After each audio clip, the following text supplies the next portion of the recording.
This is Isaac Thomas.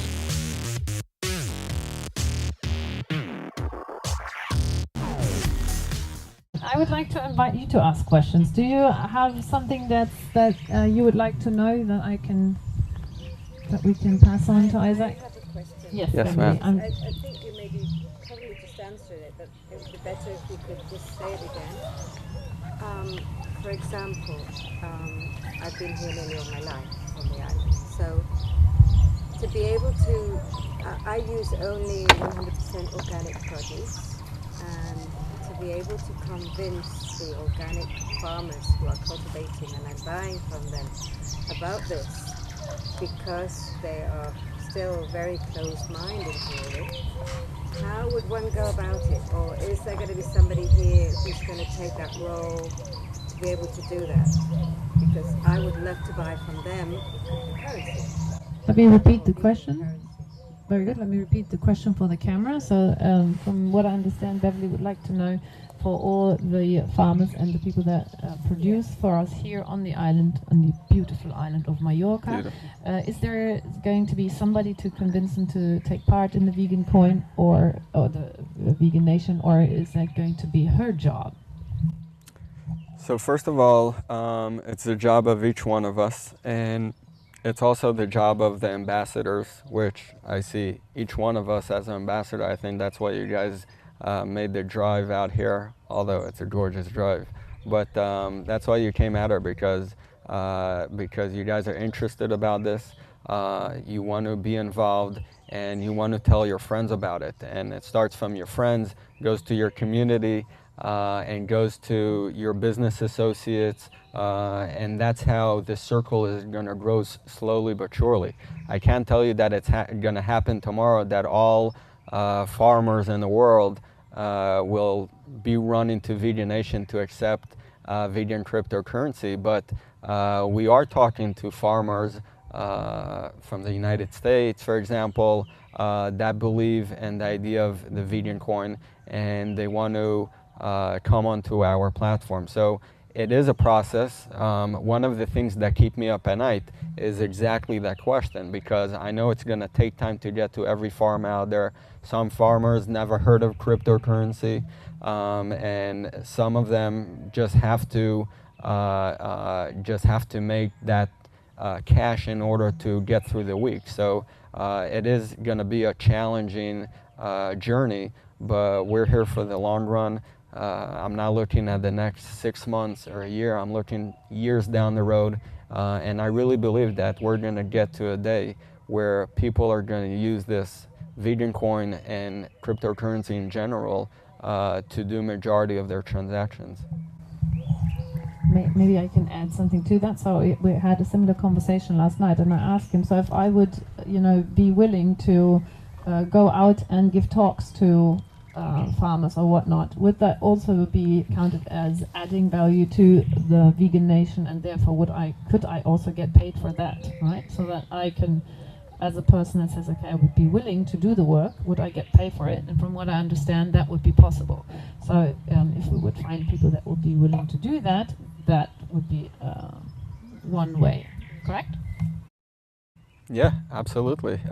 For one of the incentives that we have is a certain percentage of a bonus for everyone that opens a new wallet and that buys vegan coin. So, for example, if someone goes out there, that's one of the incentives that we offer people in order to make someone want to understand more about vegan coin and make the change. Another thing is what I always talk about at the crypto events is vegan businesses are not driven only by the bottom line. Most vegan business owners that I met, I can actually say all vegan business owners that I met, they're in it because they feel it's their mission in life to do something better. They don't have a different business. A lot of them are very driven people, very smart people. They could have done any other business in the world, yet they're doing raw vegan food. You know how hard it is to make raw vegan food? Just the thought of it is mind-boggling. Yet some people choose to live their life that way. So most businesses are thinking only of the bottom line. Now more and more businesses are moving to a double bottom line, which is your profit, what your business is doing to the environment, and now more and more businesses are moving towards what's called a triple bottom line. Your profit, the environment, and your surroundings. And that's what vegan businesses are about.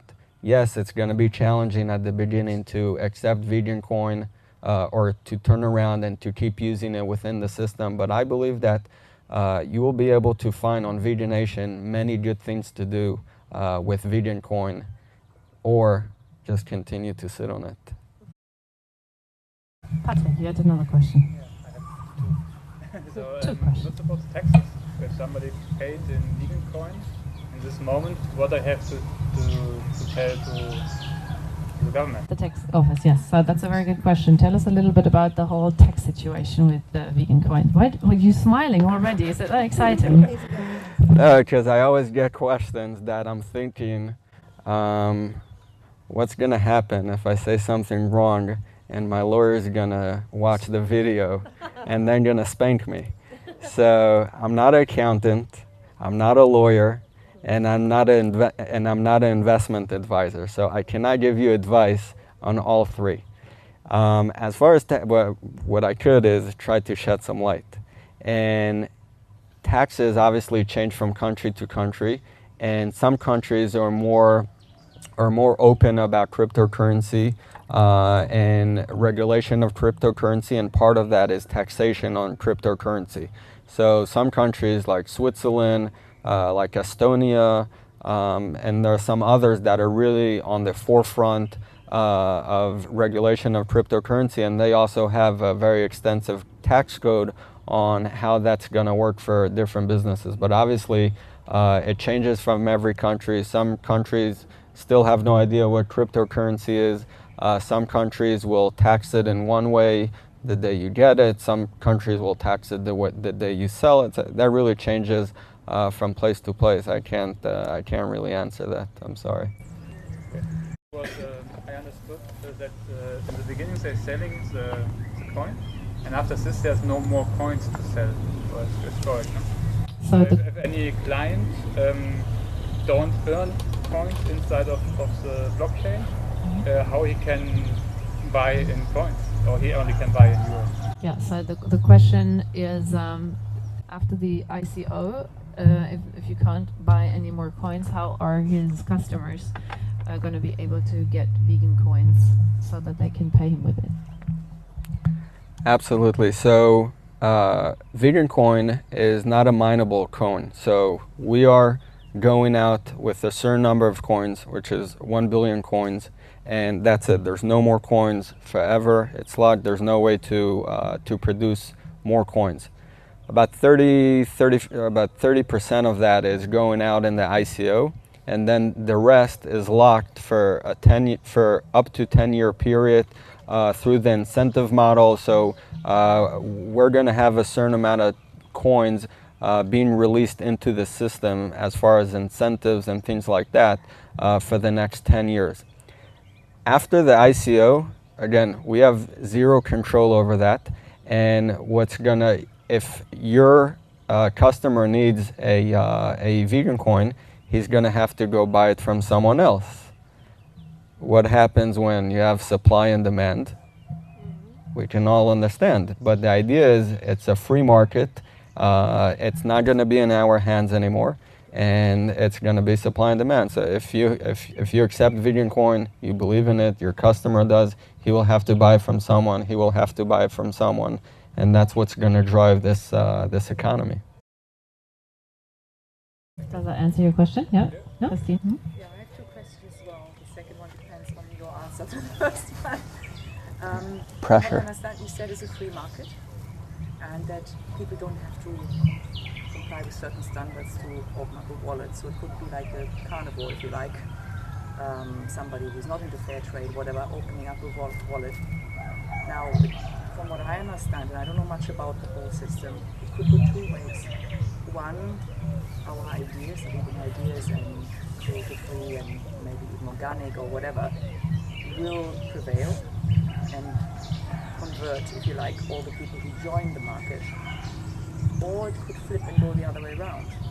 Is that true? That, you know, lots of people open up wallets with a vegan coin. So They themselves now have no principles, whatever. They just do it for money investment or what. Into all the vegan coins could be actually used in a non-vegan world, if you like. yeah, so can you say something about the worry that if it's open to non-vegans as well, that they are going to influence the whole structure? So, two answers. First of all, there would be no way to, let's say I would say this is only a vegan, only vegans are allowed to use this. How can I ever enforce that? The second thing is that goes back to the whole idea of decentralization, okay? We believe that being transparent and decentralizing the whole system, doesn't matter if it's banking, food, or with anything else, by decentralizing the system and making everything transparent, people are going to act in a certain way. So if I see that your wallet is always going to McDonald's, okay? First of all, I don't believe that McDonald's is going to accept vegan coin unless they turn all vegan. But then people around you are going to stop doing business with you. So if I go to the raw vegan, okay, and people in the community around me see that that this money is always being spent in a non-vegan business, then vegans around me won't want to do business. Okay, the idea of blockchain. That's why I'm saying blockchain is so amazing to the vegan world, because we're going into a transparent world. It's something that people are a little bit nervous at sometimes.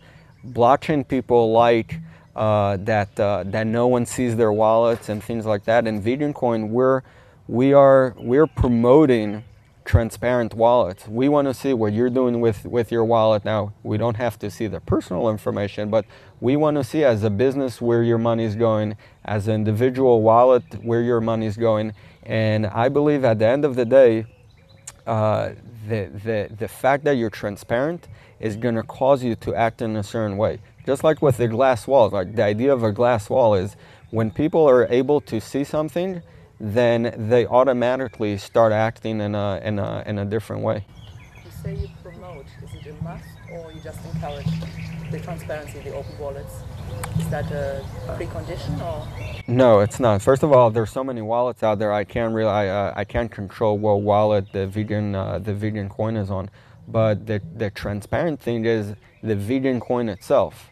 So when the community will see that, again, I like to look at the positive. Okay? I like to explain things in the positive way. But the idea is, if people are going to see what I'm doing with my money, and my rating on VeganNation, so we have a whole rating system on VeganNation, right? So people are going to be able to be ambassadors, do good things. If you're a vegan host, you're going to be rated.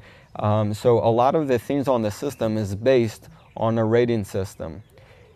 People will want to have a higher rating because it will mean they will make more incentives, they will be more recognizable in the community, they will have a voice in the community. So through an incentive model, right, we can always think of what can go wrong and why, like how will people abuse the system. What we put together is an incentive model to make sure that people will want to use it in the right way.